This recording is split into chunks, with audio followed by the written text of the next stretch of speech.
Fala pessoal, e aí? Como é que vocês estão? Aqui é o professor de vocês, Cassi Said, professor de Direito Civil do terceiro semestre do curso de Direito do Pitágoras, da Faculdade Pitágoras aqui de Jequié. E aí pessoal, como é que vão nesse tempo de coronavírus? Todo mundo bem? Todo mundo em quarentena? Espero que ninguém esteja saindo de casa e tendo o risco de se contaminar. Sei que alguns colegas realmente preciso realmente sair por conta de trabalho e tudo, ou também por conta de idosos em casa. Desejo a todos muita saúde e muita tranquilidade nesse momento. Sei que nós estamos passando por um momento muito difícil e que, se todos nos unirmos, nós conseguiremos passar por este momento, né? Ultrapassar essa fase difícil o mais rápido possível. Vamos lá, pessoal. Nosso tema da última aula foi ato, fato e negócio jurídico.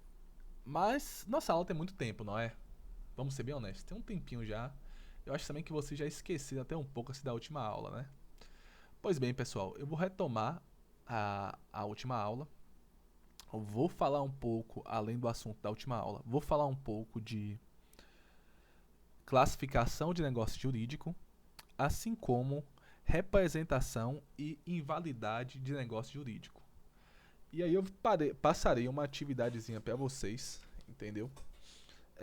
Desde já eu peço para que o líder da turma, ou qualquer um de vocês, me passe o e-mail da turma, ou então me passe o e-mail para que possa estar passando para outras pessoas, entendeu? Vou disponibilizar ao final desta aula, o meu e-mail e meu telefone pessoal, para que vocês possam entrar em contato para tirar dúvida, algo do tipo. Entendeu, pessoal? Lá também para dando um oi. E aí, professor, tá vivo? Tá tudo bem aí? Pode ser também. Mas é isso, gente. Vamos lá.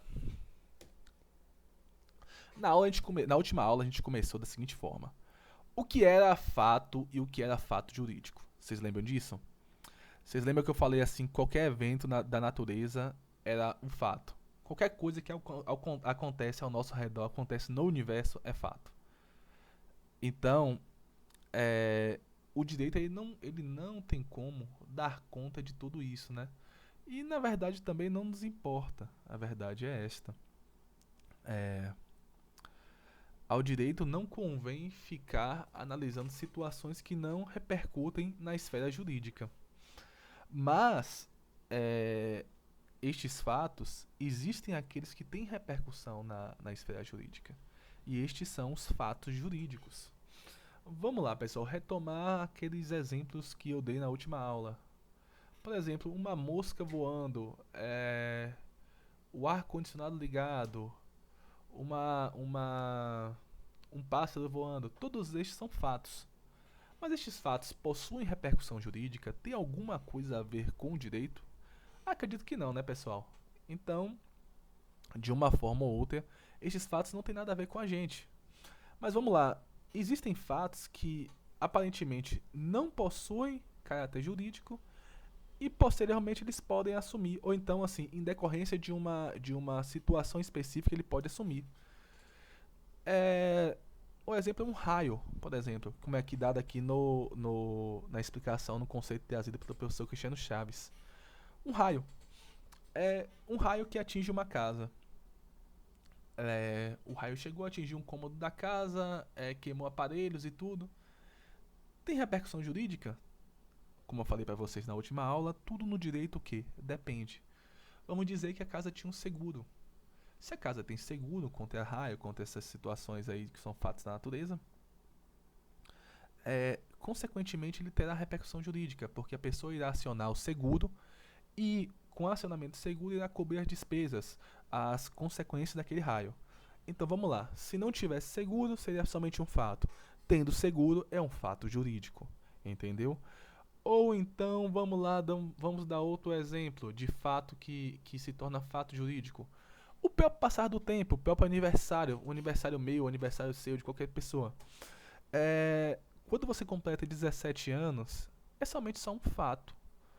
Mas, quando você completa 18, existe uma carga de consequências que acontecem após aqueles 18 anos que tornam aquele fato um fato jurídico. Por quê? Você adquire capacidade civil.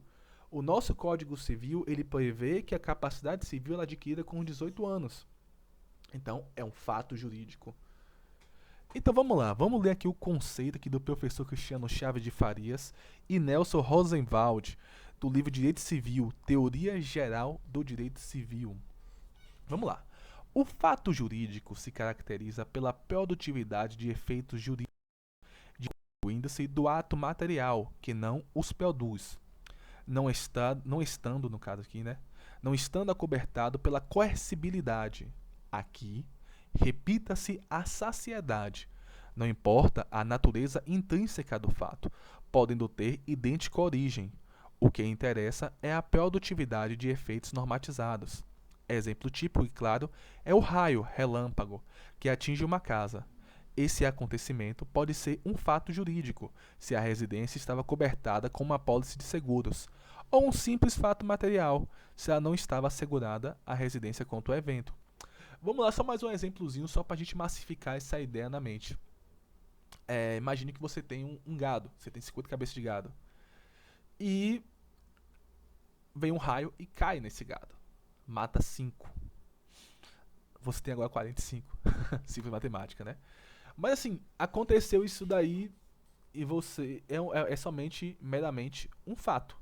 Agora imagine se, por exemplo, você chegou e falou assim, olha, Cassi, você quer comprar 50 cabeças de gado minha? Eu falo, sim, eu quero, desejo.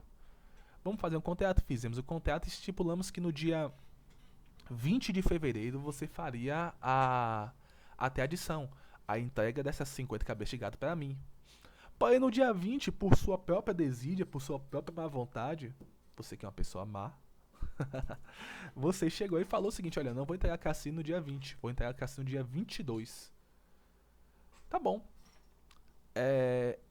E no dia 21, acontece esse raio que vai e mata 5 cabeças de gado sua. Você já estava em mora, ou seja, você já estava inadimplente comigo. Pois bem, você pode falar, olha, Cassi, a partir de agora eu irei entregar somente 45 cabeças e tudo, e se você paga somente 45? Não! A opção passa a ser minha. Isso nós veremos dentro das obrigações. Mas a opção passa a ser minha. E você, como inadimplente, você me deve as outras 5 cabeças de gado também. Entendeu, pessoal? Mas vamos passar à frente. Vou tentar fazer o mais rápido possível para a gente chegar no assunto dessa aula de hoje, mas eu vou retomando o assunto da última aula, porque eu acredito que tem muito tempo que nós estudamos esse assunto. Fato jurídico, ponto-chave. O fato jurídico se traduz na constituição, modificação, conservação ou extinção de uma relação jurídica. E existe uma situação que é uma bifurcação que ocorre aí. O fato jurídico ele pode ser fato jurídico em sentido estrito ou como um ato jurídico. E qual é a diferença, professor, dessa situação? É a vontade humana. Se a consequência jurídica ela é advinda da vontade humana, ele é um ato jurídico. Se ela independe da vontade humana, então ela é um fato jurídico em sentido estrito. Vamos lá. Fato jurídico em sentido estrito. Acontecimento da vida com consequência jurídica sem incidência da vontade humana. E ele pode ser ordinário, ou seja, comum, entendeu? Previsível, que são as situações comuns da natureza, mas que geram modificação jurídica. Nossa, estou escutando a zoadinha aí de WhatsApp Web, desculpa, mas esqueci aberta, mas vamos continuar nossa aula. Então é o seguinte, nascimento, a morte, a maioridade, o passar do tempo. Ou seja, são situações odiernas, situações comuns, mas que geram direitos. O nascimento gera direito. O nascimento com vida, no caso, né? A morte, ela pode gerar direito, é um fato da vida, pode não, ela vai gerar direitos. A maioridade também. O passar do tempo, ele pode gerar direitos de duas formas. Ou seja, ele pode fazer com que você ganhe direitos ou como você perca direitos. Imagine o caso da prescrição. Você tem uma ação de indenização em face de... Aliás, vamos falar assim, uma cobrança. Um cheque. Você quer cobrar um cheque. O cara chegou, deu um cheque, voltou sem fundos. Então, se você perder o prazo, vamos botar um cheque. Gente, eu digo pra vocês, esses relatos que eu dou aqui, a maioria dos exemplos, tudo é questão de escritório. Um dia chegou um cliente no escritório que ele tinha. Ele disse assim, doutor, preciso executar uns cheques, porque o pessoal tá me devendo e tudo. Eu falei, não, ótimo. Ele, doutor, já tem mais de. Eu acho que com juros e correção monetária dá mais de 100 mil reais. Gente, eu tava no terceiro mês de advocacia. Meus olhos brilharam. Que eu quase peguei o carro, fui com um cara na casa dele pra buscar o cheque e voltar. Aí passou assim uma semana, ele apareceu novamente e me trouxe os cheques. Só que assim, pessoal, eram cheques de 98, 99, 2001, 2002. E eu me formei em 2013. Mas iniciei a advocacia em 2014. Que já estavam prescritos. Ou seja, não tinha mais como realizar a cobrança. Entendeu? Então isso daí ocorreu o quê? Uma prescrição. Ao mesmo tempo, o passar do tempo ele pode gerar uma prescrição aquisitiva, que é o uso capião. Imagine você chegar, você ficar num imóvel por mais de 5 anos, um imóvel urbano, vamos botar assim um exemplo, 200 metros quadrados. Passados 5 anos, caso você não tenha outro imóvel registrado em seu nome, você se torna proprietário por conta do uso capião. Então, assim, são fatos ordinários que geram situações jurídicas, modificações jurídicas na seara jurídica. E pode ser também fatos extraordinários, situações incomuns, caso fortuito ou força maior, eventos alheios à vontade humana e que são imprevisíveis. Pessoal, aqui cabe assim uma distinção que acho que a maioria dos professores fazem acerca do caso fortuito e da força maior. A força maior são eventos da natureza e o caso fortuito são eventos humanos, mas que independem de nossa vontade. Entendeu? Vamos rapidinho, só voltar só uma coisinha aqui. Mesmo assim, lembra aquele exemplo que eu dei pra vocês do gado? Então, assim, aquele ali foi um caso extraordinário. A depender da situação, mesmo que seja uma situação extraordinária, pode não ocasionar direitos. E em caso de mora, no caso de inadimplência, como eu citei no caso do gado, ele pode gerar direitos. Então vamos pra frente que atrás. Não, atrás de mim ninguém não. Acontecimento da vida com consequência jurídica, com manifestação da vontade humana. São os atos jurídicos, que podem ser ato lícito ou ato ilícito. E isso depende do que, pessoal? Depende da conformidade com o ordenamento jurídico. Ou seja, se for de acordo com o ordenamento jurídico o ato que foi tomado, ele é um ato lícito. Se for em desconformidade, ele é um ato ilícito. E pessoal, essa questão de ato ilícito nós iremos estudar mais especificamente em outro momento. Entendeu? Então você nem precisa nem se importar muito. Mas vamos lá. Ato ilícito, ato em desconformidade do ordenamento jurídico e que ocasiona responsabilidade civil. Requisitos: conduta humana, dano, nexo causal e a culpa, que pode ser objetiva, aquela trazida no artigo 187, ou como pode ser a culpa subjetiva, que é no artigo 186. Ambos desaguam na responsabilidade civil, que é contida no artigo 927. Vamos lá. Tá dando pra acompanhar, pessoal? Eu preciso muito de feedback de vocês e tudo, porque caso eu esteja sendo muito rápido, eu tô sendo um pouco mais rápido porque esse assunto a gente já trabalhou, mas caso eu esteja sendo muito rápido aqui, sem falar, Cassi, tá muito rápido, manda mensagem depois e tudo, professor, a aula tá muito rápida, trago alguns outros exemplos e tudo, e como eu falei, ao final da aula eu farei, darei, né, o meu e-mail e o telefone celular para que vocês entrem em contato e até me proponham assim, um feedbackzinho, tá bom? Então vamos lá. Ato lícito. Em sentido lato, os atos jurídicos derivam necessariamente de uma atuação humana,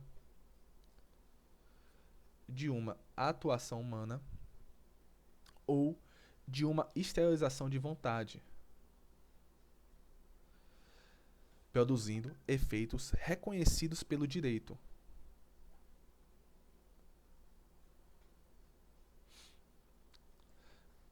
são aqueles que, derivando da exteriorização da vontade do agente, se dirigem à obtenção de um resultado jurídico concreto, não vedado em lei. Que é o que, pessoal? É um ato do ser humano, ou uma exteriorização de vontade, que produz efeitos jurídicos, entendeu? Que busca um resultado que é juridicamente lícito. Então vamos lá. Agora, eles são divididos em dois tipos, que é o ato jurídico em sentido estrito e o negócio jurídico. No ato jurídico em sentido estrito, a manifestação de vontade é direcionada ao ato em si e as consequências derivam da lei. No negócio jurídico, a manifestação de vontade é direcionada à consequência do ato em si. E as partes podem dispor das consequências dos negócios firmados. Então vamos lá, pessoal, o que é isso? Imagine aqui que esse exemplo que eu estou botando bem aqui, reconhecimento de paternidade. Quando você reconhece uma paternidade, você não pode chegar assim e discutir se você quer ou não quer pagar alimentos, entendeu? Ou então, por exemplo, quando você muda de domicílio, é regra pelo Código Civil que, por exemplo, onde você reside é o local de seu domicílio, o local onde você vai receber as correspondências para responder processos. Por exemplo, imagine o processo civil de indenização.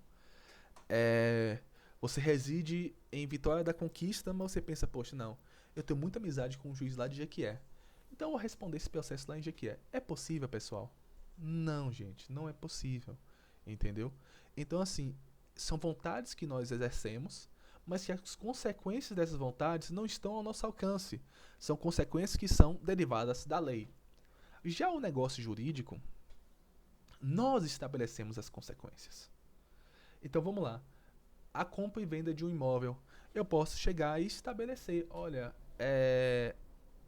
eu te vendo minha casa. Porém, eu somente te entregarei a casa, farei até a adição, no dia 28 de dezembro. Aí você tem a plena capacidade de dizer se sim, se concorda ou se não concorda, não é?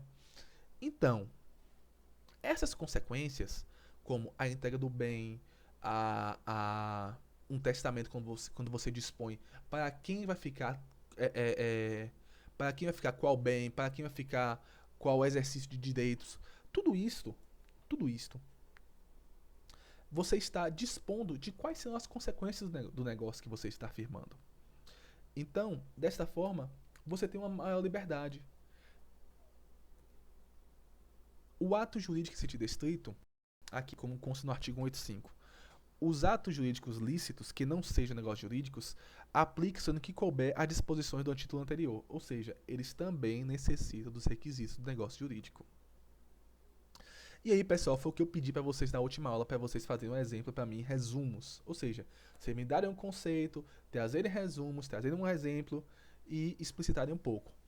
Que é o quê? O fato para existir necessita essencialmente de um ato humano, mas a norma jurídica abstrai esse ato qualquer elemento volitivo relevante. Isto é, o ato humano é da substância do fato jurídico, mas não importa para a norma se houve ou não houve vontade de praticá-lo. Bernardo de Mello, Teoria do Fato Jurídico. Vamos lá, pessoal. Lembra aquele exemplo que eu dei do garoto de 10 anos de idade que vai lá e compra um sorvete no sorveteiro? E que, juridicamente, ele não poderia negociar, né? Ele não poderia exercer uma compra e venda. Porém, exercido. Mas o que acontece? O ordenamento jurídico entende que desse ato é abstraído qualquer elemento volitivo relevante. Entendeu? Então é o seguinte, é como se esse ato ocorre, mas é um fato jurídico. Ele não se enquadra em negócio jurídico. Entendeu? Vamos lá, você está andando pela praia. Você encontra uma concha. Você vai lá, pega aquela concha. Você imediatamente olha para aquela concha e joga no mar. Você exerceu dois atos. O primeiro foi o ato de posse sobre o bem, não é? Você pegou o bem, você segurou o bem, você teve ele para si. E posteriormente você realizou o abandono. Mas você realmente queria fazer aquilo? Existia elemento volitivo relevante? Ou aquilo, em tese, também não é tão relevante para o ordenamento jurídico? Então, isso é o ato fato jurídico ao qual eu quero que vocês façam uma atividade. Ao final, eu passei aqui a atividade para que vocês tragam explicado, tá bom? Vamos lá. Negócio jurídico. Vontade humana ordenada com finalidade negocial para adquirir, conservar, modificar e extinguir relações e direitos. Como eu falei, estamos falando de contratos ou testamentos. A doutrina elenca que são necessários elementos de existência, requisitos de validade e pressupostos de eficácia. O que são elementos de existência? Pessoal, isso aí, como eu falei, não consta no código. O nosso código, deixa eu olhar aqui rapidinho, ele inicia no artigo... fato jurídico inicia no artigo 104, se não me engano. Espera que estou folheando aqui o código, isso. Que ele já fala da validade. Mas antes da validade, existem os pressupostos de existência. Ou seja, vontade, agente, objeto e forma. Porém, pessoal, o que é que acontece? Não existindo agente, não existe negócio jurídico. Não existindo objeto, não existe negócio jurídico. Não existindo forma, não existe negócio jurídico. Entendeu? Então, estes são os elementos de existência. Os elementos de validade são aqueles constantes no artigo 104, que é objeto capaz, agente capaz, objeto lícito, possível, determinado, determinável, forma livre ou não prescrita em lei, e vontade livre e de boa fé. Pessoal, reserva mental e silêncio, eu expliquei em sala, mas novamente vou querer de vocês que vocês façam uma questão, um resumo, entendeu? Do que seja reserva mental e do silêncio, e quais são as consequências destes, tá bom? A classificação do negócio jurídico deve ser feita através da verificação de elementos comuns e diferenciais, que os extremam a partir de critérios distintos, resultado em espécies para facilitar a aplicação da norma. Ou seja, como é que nós classificamos os negócios jurídicos, pessoal? Como todo ramo do direito, o direito civil, ele classifica bastante as coisas. Então ele vai lá, ele distingue muito um tema de outro, a fim de que nós possamos compreender melhor o assunto. Entendeu? Então, pois bem, pessoal, vamos lá. Quanto à declaração de vontade. A declaração de vontade, ela pode ser unilateral, ou seja, uma pessoa só declara a vontade. Ela pode ser bilateral ou ela pode ser plurilateral. O que é isso? A unilateral, ela se aperfeiçoa apenas com uma única manifestação de vontade, como um testamento. Então, por exemplo, vou lá fazer um testamento e falo, olha, tal imóvel vai ficar para fulano, tal imóvel vai ficar para Beltrano. É uma manifestação de vontade minha. Ou então, quando é feito, pessoal, não sei se vocês lembram isso de Direito Civil 1, que é quando é feito um testamento com especificar, destinando alguns bens ou alguns valores para a criação de uma fundação. Ou seja, é uma declaração de vontade unilateral. Bilateral é aquela que se completa com duas manifestações de vontade coincidentes com o mesmo objeto, através de consentimento mútuo. Ou seja, as duas partes devem consentir naquilo. Pensem como no casamento. Eu sei, tudo bem. Eu sei que existem casamentos que vocês sabem que não foi tão bem consentido, né? Mas tudo bem, vamos imaginar que todos os casamentos sejam consentidos. Ou então, pessoal, vamos lá, uma compra e venda. Eu falo, venda o meu carro. Você fala, eu compro. Você pergunta, por quanto, Cassi, você vende? Vendo por 100 mil. Aí você fala, eu compro por 100 mil. Toma aqui o dinheiro. A gente vai lá, faz o contrato e nós fazemos transferência do bem. Mas também pode ser plurilateral. É aquele negócio, gente, que envolve a composição de mais de duas vontades. Pode ser 3, 4, 5, 10, 100. Imagine aí. Que paralelamente manifestadas por partes diferentes. Imagine então que nós iniciamos, nós aqui do curso, dessa turma, nós iniciamos uma sociedade. ou iniciamos uma empresa. Imagine, todas, se eu não me engano, a última aula tinham 36 pessoas, pessoal. Então, imagine 36 pessoas chegarem e assinarem um mesmo termo para a criação de uma empresa. Isso é uma declaração de vontade plurilateral, pessoal. Vamos em frente. Então, quanto aos titulares, ele pode ser intervivos ou causa-mortes. Mas, Cassi, peraí, causa-mortes? Como assim? O morto? Não, o negócio tá errado, rapaz. Intervivos, pessoal, é mais simples, né? São entre pessoas que estão vivas, como contrato de compra e venda. E causa-mortes cujos efeitos somente decorrem após o óbito de um ou de mais de um dos declarantes. Podendo ser, por exemplo, o que a gente falou, o, um testamento. Mas, pessoal, vamos fazer aqui uma adenda aqui rapidinho e eu peço que vocês anotem aí no caderno de vocês ou em qualquer lugar aí e tudo. Deixa eu ver se eu consigo fazer aqui uma anotação aqui. Deixa eu ver só se eu consigo. Eu acho que sim. Rapidinho, vamos lá. Que é o Pacta Corvina. Vamos lá, deixa eu botar até um conteúdo aqui. Conteúdo. Pacta Corvina. O que é isso, professor? Pacta Corvina. Pacta Corvina, pessoal, é o negócio jurídico. Vou botar aqui melhor. O negócio jurídico que tem por objeto herança de pessoa viva. Entendeu? Ou então Pacto Corvinus também. Que lembra a questão de Corvo, né? Corvo lembra o que, pessoal? Quando você vê aquele filme assim de terror e tudo. Corvo lembra a morte, né? Esse é estabelecido no artigo 426 do Código Civil, que diz que não pode ser objeto de contrato a herança de pessoa viva. Entendeu? E o que é isso, pessoal? O que isso tem a ver?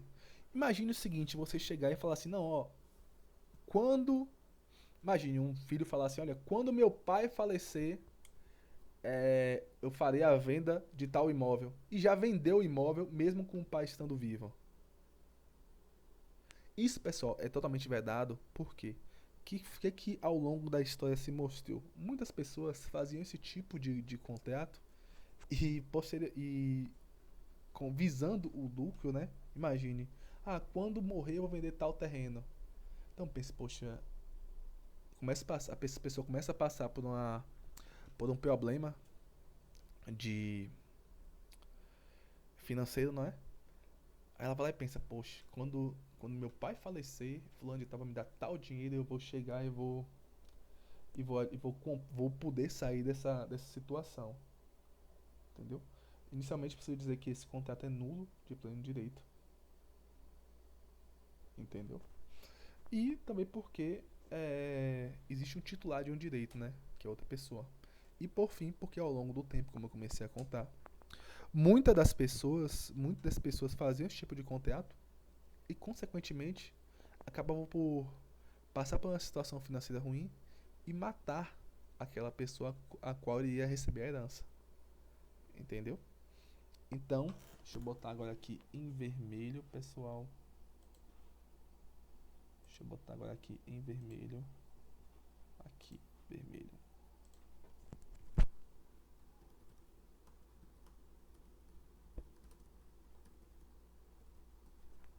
Vedado pelo ordenamento jurídico, ou seja, é proibido, pessoal. Então, quanto aos benefícios patrimoniais reconhecidos às partes, o contrato pode ser oneroso quando há vantagem patrimonial para ambas as partes. E dentro desse oneroso ele pode ser, vamos lá. O WhatsApp não para, né? Comutativo ou aleatório. Comutativo, pessoal, é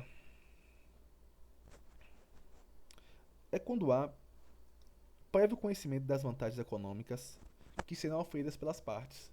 Lembra aquela parte lá do carro? Que eu falei assim, olha, venda meu carro por 100 mil. Você falou assim, eu compro. Ok. Eu sei o quanto eu irei receber e você conhece o bem que você estará adquirindo, não é? Porém, pode ser aleatório, entendeu? Quando não é sabido, quando é incerto.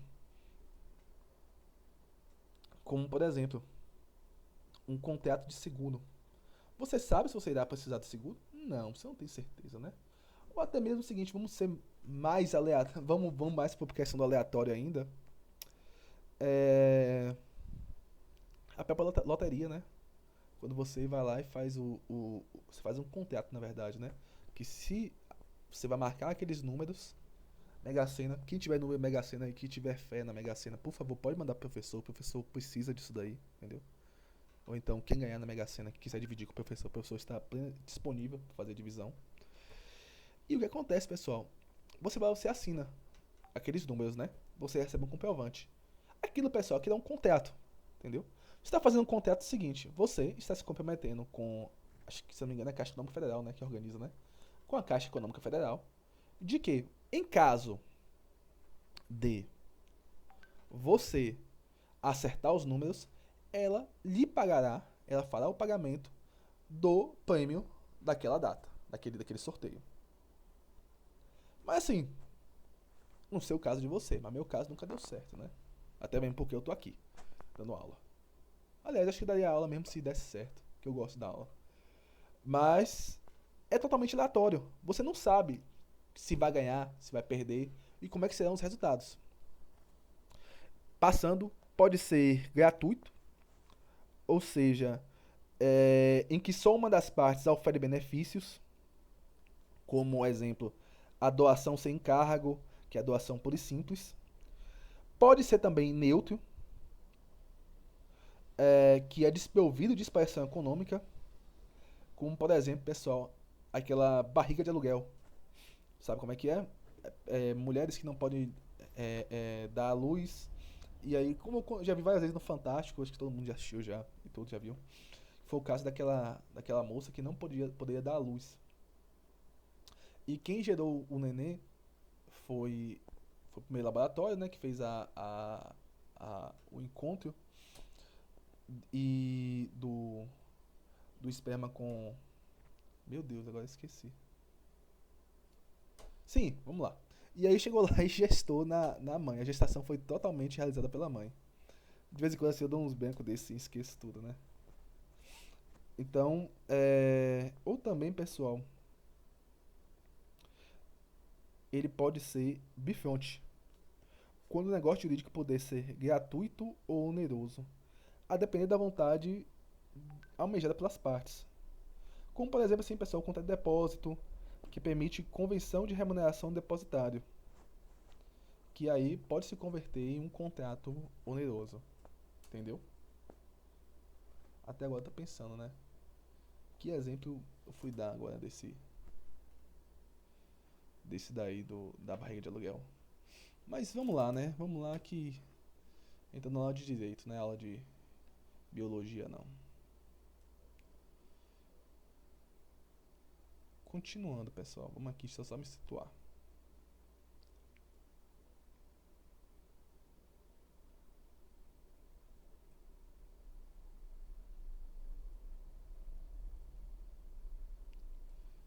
Ainda na classificação, ele pode ser quanto à forma. A classificação ele define quanto à forma e quanto à importância. Quanto à forma, ele pode ser formal ou solene, ou seja, quando tiver que obedecer alguma solenidade, alguma previsão legislativa. A exemplo, pessoal, nós temos o casamento. O casamento é um ato formal, solene, onde as partes devem dar início, se inscreverem, tem o período de proclamas, e depois eles vão lá e se casam, né? Perante alguns lugares é um juiz de paz, né? No outro em relação ao pessoal lá do cartório, que tem poderes. E pode ser informal ou livre, que aí não existe previsão legal. É somente como as partes podem chegar lá e se inscrever de qualquer forma, definir quais são as regras e tudo.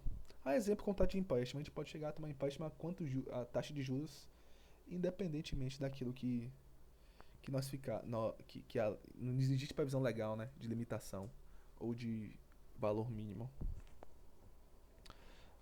Quanto à importância, ele pode ser principal ou acessório. E principal é o seguinte, é se o negócio jurídico estiver falando, incidir sobre um objeto que não depende da existência de outros, ou, se for acessório, que depende da existência de outros. Professor, eu não entendi. Essa explicação foi pior do que o exemplo da gestante. Mas pessoal, calma, vamos lá, que vocês vão entender. Pense no acessório, pense o seguinte, pense uma árvore, pense assim uma árvore de uma laranjeira, um pé de laranja. Imagina você ligar e falar assim, olha Cassi, você tem um pé de laranja aí? Eu falo, tenho.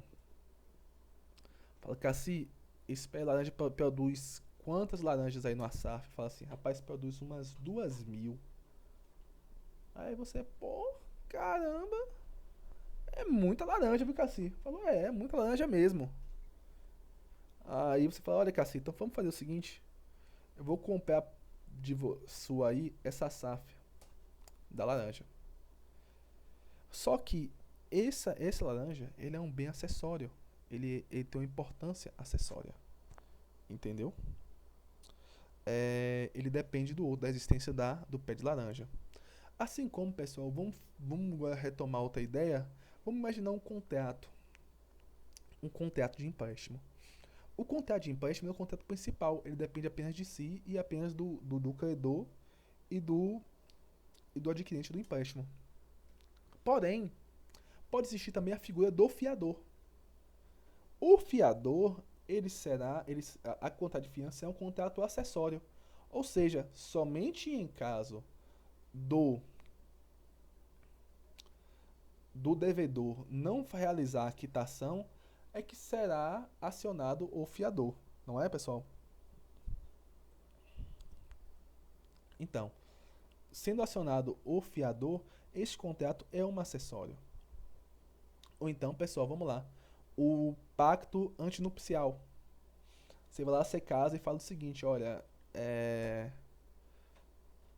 vamos ter aqui uma divisão de bens e tudo, vai ser assinando, vai ser da forma como a gente quer imaginar. Ou seja, tudo que for produzido vai ser 30% de uma parte, 70% de outra. Ok. Mas essa divisão somente irá ocorrer, o pacto antinupcial, somente irá ocorrer em caso de divórcio. Entendeu? Ele somente será aplicado em caso de divórcio. Pode ser aplicado durante o casamento? Pode. Mas a questão da divisão dos bens, a gente só vai se atentar realmente, os casais geralmente somente se atentam no caso do divórcio. Mas mesmo assim, ele depende do quê? Ele depende do casamento, do contrato de casamento. E sim, pessoal, casamento é um contrato. Quanto à duração, ele pode ser instantâneo ou de teatro sucessivo. Instantâneo, pessoal, imagine o seguinte. Você vai falar assim, olha, vou comprar um carro ali da Localiza, por exemplo. E aí você fala, olha, quanto é o valor do carro? 50 mil. Toma aqui 50 mil, fiz a transferência, ok, quitou, foi instantâneo, não foi?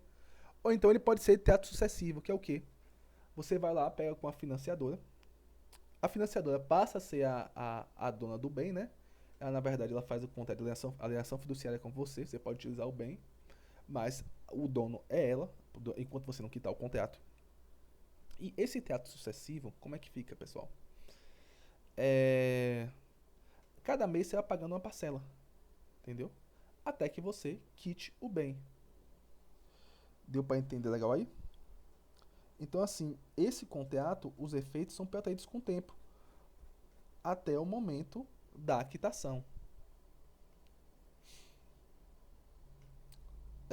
E quanto à causa, pessoal, ele pode ser causal, quando fundado em um motivo determinante, ou abstrato, sem causa pré-determinada. Lembre-se do casamento e do contrato de compra e venda, tá ok? Opa, repetiu. E quanto à eficácia? A eficácia pode ser consensual, solene ou real.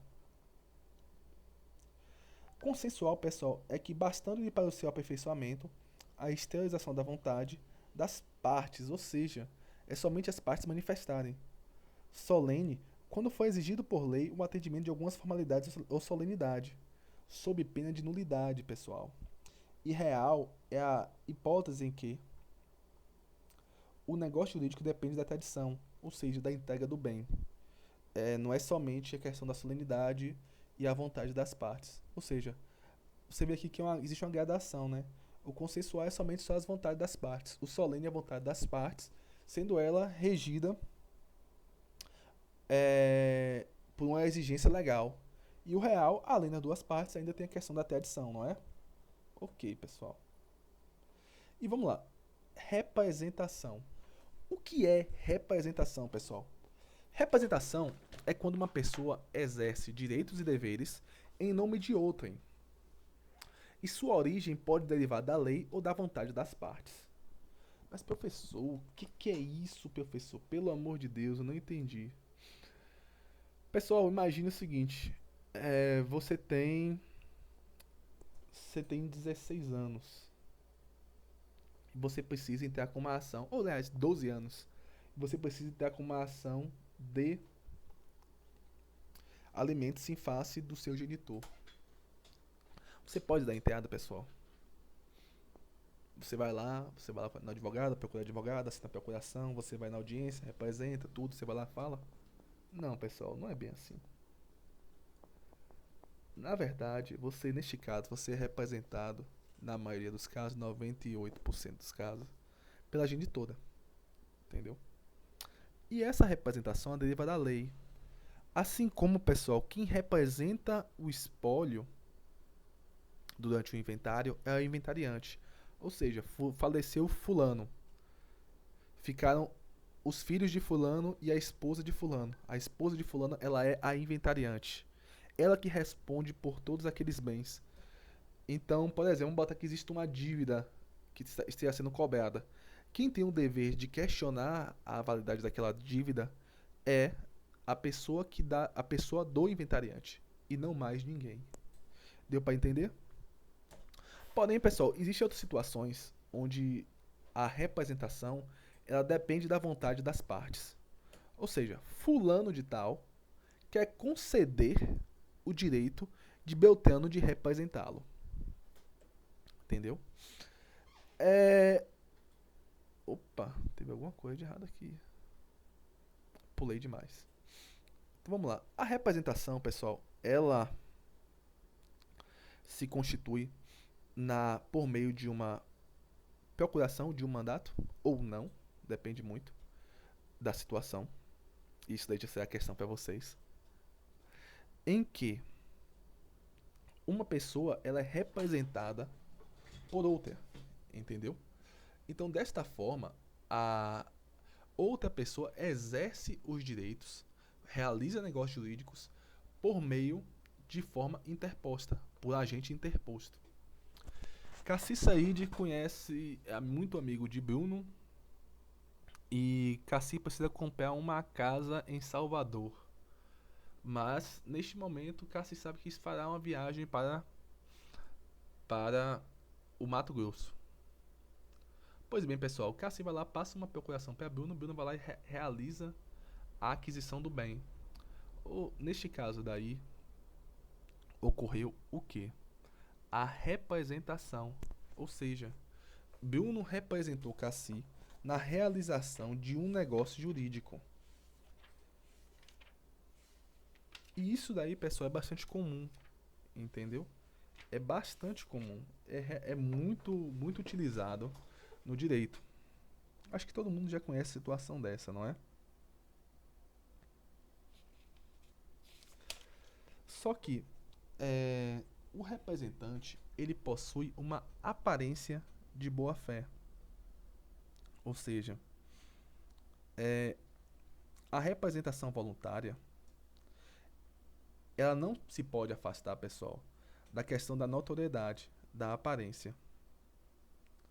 Muitas vezes a gente tem situações onde a pessoa não lhe apresenta a procuração, mas todos os atos que ela realiza, aparentemente ela realiza em nome do seu representado.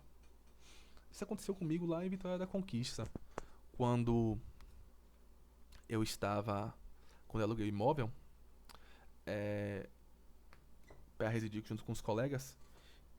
O dono do imóvel, ele residia em Itabuna. E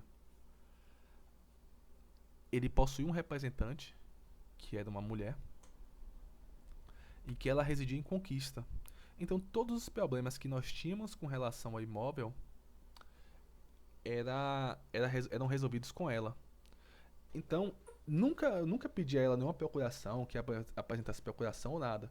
Mas, assim, existia uma aparência de que ela possuía essa representação. Mas, pessoal, por que eu estou falando isso? Eu estou falando isso por relação da questão da teoria da aparência. Que é quando a aparência de celebração de negócio é idônea, entendeu? E suscita, pessoal, ela faz suscitar a confiança ou a representação mental, entendeu? Criando assim uma ideia concreta de que está ocorrendo a representação.